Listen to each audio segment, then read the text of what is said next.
Men, we have this day received a copy from our capital in Philadelphia of the Declaration declaring the independence of these United States, which is ordered to be read to the respective brigades so that we may fully understand and comprehend the gravity of the struggle in which we are now engaged. I demand your attention. In Congress, July 4th, 1776, a declaration by the representatives of the United States of America in General Congress assembled. When in the course of human events it becomes necessary for one people to dissolve the political bands which have connected them with another, and to assume among the powers of the earth the separate and equal station to which the laws of nature and of nature's God entitle them, a decent respect to the opinions of mankind requires that they should declare the causes which impel them to the separation. We hold these truths to be self-evident, that all men are created equal, that they are endowed by their Creator with certain unalienable rights, that amongst these are life, liberty, and the pursuit of happiness. That to secure these rights, governments are instituted among men, deriving their just powers from the consent of the governed.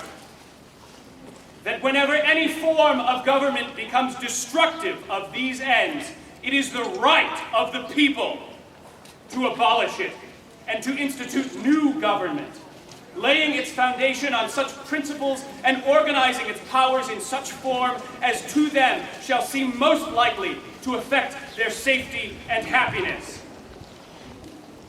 Prudence, indeed, will dictate that governments long established should not be changed for light and transient causes, and accordingly all experience hath shown that mankind are more disposed to suffer while evils are sufferable than to right themselves by abolishing the forms to which they are accustomed.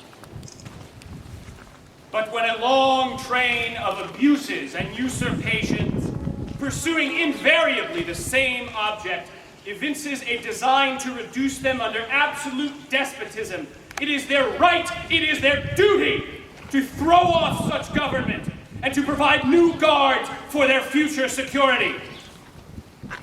Such has been the patient sufferance of these colonies, and such is now the necessity which constrains them to alter their former systems of government. The history of the present King of Great Britain is a history of repeated injuries and usurpations, all having in direct object the establishment of an absolute tyranny over these states. To prove this, let facts be submitted to a candid world. He has refused his assent to laws, the most wholesome and necessary for the public good. He has forbidden his governors to pass laws of immediate and pressing importance unless suspended in their operation till his assent should be obtained, and when so suspended, he has utterly neglected to attend to them. He has refused to pass other laws for the accommodation of large districts of people unless those people would relinquish the right of representation in the legislature, a right inestimable to them and formidable to tyrants only. He has called together legislative bodies at places unusual, uncomfortable, and distant from the depository of their public records for the sole purpose of fatiguing them into compliance with his measures. He has dissolved representative houses repeatedly for opposing with manly firmness his invasions on the rights of the people. He has refused for a long time after such dissolutions to cause others to be elected, whereby the legislative powers, incapable of annihilation, have returned to the people at large for their exercise. The state remaining in the meantime exposed to all the dangers of invasion from without and convulsions from within. He has endeavored to prevent the population of these states, for that purpose obstructing the laws of naturalization of foreigners, refusing to pass others to encourage their migration hither, and raising the conditions of new appropriations of land. He has obstructed the administration of justice by refusing his assent to laws for establishing judiciary powers. He has made judges dependent on his will alone for the tenure of their offices and the amount and payment of their salaries. He has erected a multitude of new offices and sent hither swarms of officers to harass our people and eat out their substance. He has kept among us, in times of peace, standing armies without the consent of our legislatures. He has affected to render the military independent of and superior to civil power. He has combined with others to subject us to a jurisdiction foreign to our Constitution and unacknowledged by our laws, giving his assent to their acts of pretended legislation. For quartering large bodies of armed troops amongst us, for protecting them by a mock trial from punishment for any murders which they should commit on the inhabitants of these states, for cutting off our trade with all parts of the world, for imposing taxes on us without our consent, for depriving us in many cases of the benefits of trial by jury, for transporting us beyond the seas to be tried for pretended offenses, for abolishing the free system of English laws in a neighboring province, establishing therein an arbitrary government, and enlarging its boundaries so as to render it at once an example and fit instrument for the introducing the same absolute rule into these colonies, for taking away our charters, abolishing our most valuable laws, and altering fundamentally the forms of our governments, for suspending our legislatures and declaring themselves invested with power to legislate for us in all cases whatsoever. He has abdicated government here by declaring us out of his protection and waging war against us.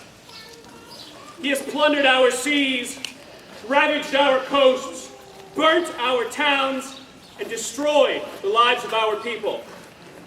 He is, at this time, transporting large armies of foreign mercenaries to complete the works of death, desolation, and tyranny already begun with circumstances of cruelty and perfidy scarcely paralleled in the most barbarous ages and totally unworthy the head of a civilized nation.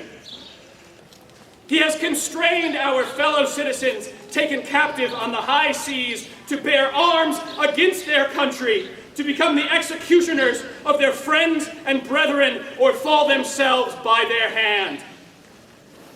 He has excited domestic insurrections amongst us, and he has endeavored to bring on us, the inhabitants of our frontiers, the merciless Indian savages, whose known rule of warfare is an undistinguished destruction of all ages, sexes, and conditions. In every stage of these operations, we have petitioned for redress in the most humble terms. Our repeated petitions have been answered only by repeated injury. A prince whose character is thus marked by every act which may define a tyrant is unfit to be the ruler of a free people. Nor have we been wanting in our attentions to our British brethren. We have warned them from time to time of attempts by their legislature to extend an unwarrantable jurisdiction over us. We have reminded them of the circumstances of our emigration and settlement here. We have appealed to their native justice and magnanimity, and we have conjured by them ties of our common kindred to disavow these usurpations, which would inevitably interrupt our connections and correspondence. They, too, have been deaf to the voice of justice and of consanguinity. We must therefore acquiesce in the necessity which denounces our separation and hold them, as we hold the rest of mankind, enemies in war, in peace. friends.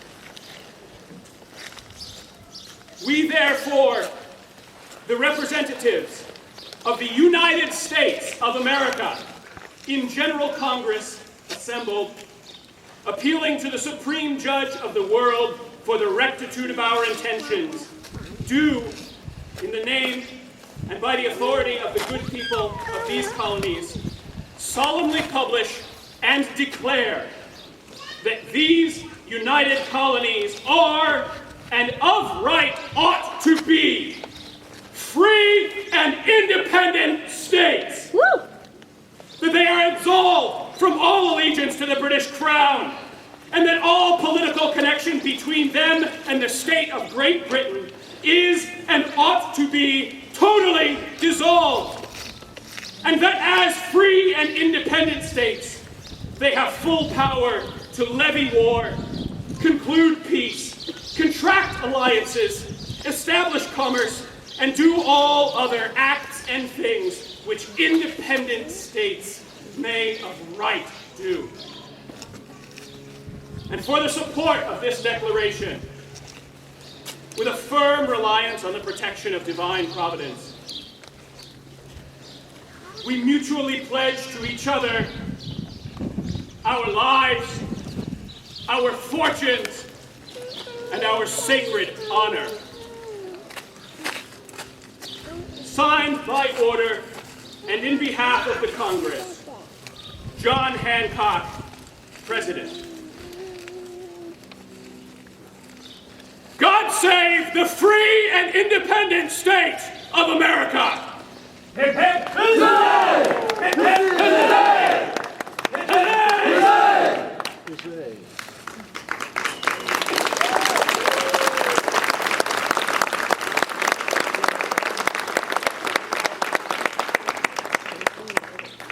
You may dismiss the men. There is much work to be done, and we haven't the powder to expend in celebrations.